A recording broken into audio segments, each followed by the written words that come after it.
So the Butler Bulldogs played at the Marquette Golden Eagles just yesterday, and I gotta be honest with you, I very nearly turned this game off towards the end because Butler had a solid start to the game there in the first half, and in the second half they just kind of, I don't know, they got down by 10 points there, and they were down by 8 with like 3 or 4 minutes to go, and I just about turned it off. I'd given up all hope, but something told me to keep the TV on, and it wasn't anything positive. I just kept the TV on, just kind of, just wanting to see the end of the game.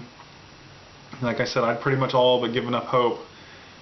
And then a miracle happens, and then Butler just took over there in the last couple minutes, tied the game up, went to overtime, and overtime belonged to Butler.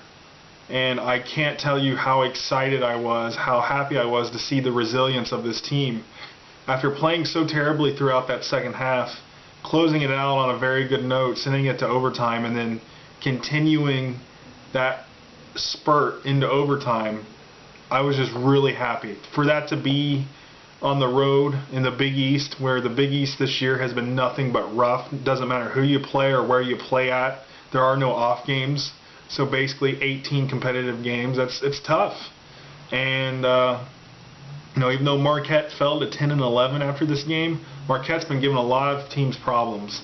And like I said, it's just the way the Big East has been this year. There aren't any games that you can take off. There aren't any games you can say, oh, that's a win, because none of them are easy this year.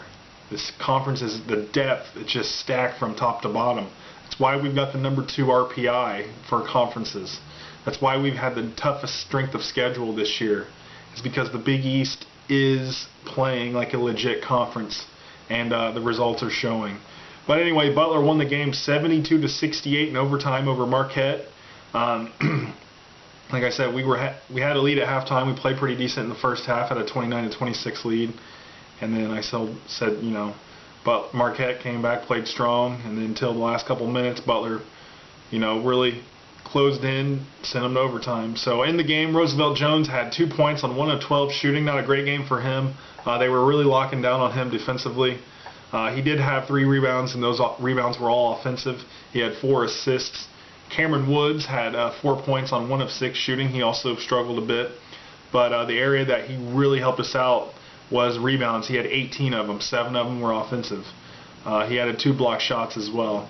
Andrew Shravis had a career-high 30 points. Man, was awesome. He was shrabulous, as they're saying on Twitter. He's shrabulous. 11 of 17 from the field for 30 points. 1 of 3 behind the three-point line. Perfect 7 for 7 from the charity stripe. 8 rebounds for him. 4 were offensive. Alex Barlow had 15 points on 5 of 9 shooting. He was 3 of 5 behind the three-point line. He added 4 rebounds and 7 assists. And then Kellen Dunham had 17 points on 5 of 16 shooting. He was only 1 of 6 behind the three-point line, and he added 2 rebounds as well. For the bench, Austin Etherington came in, played 8 minutes. He was 0 of 1 from the field. 5 rebounds for him, though. 2 were offensive. Then Tyler Weidman came in for 5 minutes, 0 of 1 for the field, so he had 0 points as well. Jackson Davis came in for a minute, didn't take any shots, so 0 points for him. Keelan Martin played 15 minutes off the bench, 2 of 5 from the field, 0 of 1 behind the three-point line for 4 points. He added 4 rebounds. For the game, Butler was 25 of 67 for 37.3%. Marquette 24 of 63 for 38.1%. Three-pointers, Butler 5 of 15 for 33.3%. And Marquette 6 of 21 for 28.6%.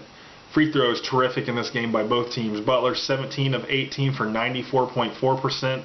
That's almost like a dream come true. I'm almost shocked by how great they were at the free throw line, considering the last game they were at 50% basically. And Marquette was 14 of 17 for 82.4%. Rebounds, Butler dominates this category 47 to 33. We had 19 offensive boards to their 10. Marquette had 15 assists to our 14. They had 7 steals to our 3, 5 block shots to our 4. They had 11 turnovers. We had 13. Fouls pretty close to being even. 15 for us, 17 for them. Points off turnovers, 17-15 in favor of Butler. Second chance points, 14-6 in favor of Butler. Points in the paint, 32-30 in Marquette's favor. Fast break points, 14-10 in Marquette's favor. Bench points not really a factor here, 4-2 in Butler's favor. Largest lead for Marquette was 10 points, like I said, and that was with 4:20 to go in the game. Butler's largest lead was 7 points, and that was with really early in the game, 18:07 to go in the first half. 3 ties, 6 lead changes. Just a great game. Great finish by Butler, like I said, to do what they did. Shows the maturity, shows that they weren't shaken. They could withstand that. They could handle it mentally, and they got it done, and I'm just really proud of them. Tough game Tuesday night.